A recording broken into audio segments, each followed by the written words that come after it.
Bây giờ mời anh em cùng nghe tiếng gió thực tế của quạt công nghiệp Sumica ST650 nhé.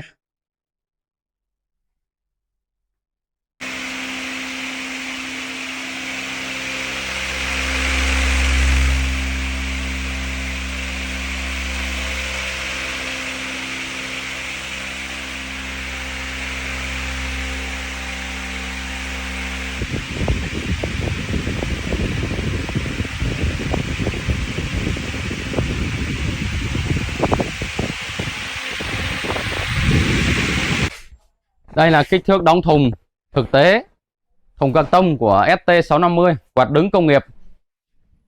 Tổng trọng lượng là 16 kg. Cả bao bì là 17,5 kg. Đây là kích thước đóng thùng các tông đây. 71,5 x 18 x cho 72. ST650.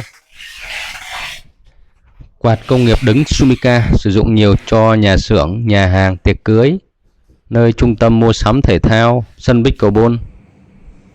Cánh quạt bằng kim loại, sơn tĩnh điện màu đen. Motor có chế độ giải nhiệt giúp cho quạt hoạt động liên tục thông thoáng. Quạt công nghiệp Sumica hân hạnh phục vụ cho mọi nhu cầu của khách hàng.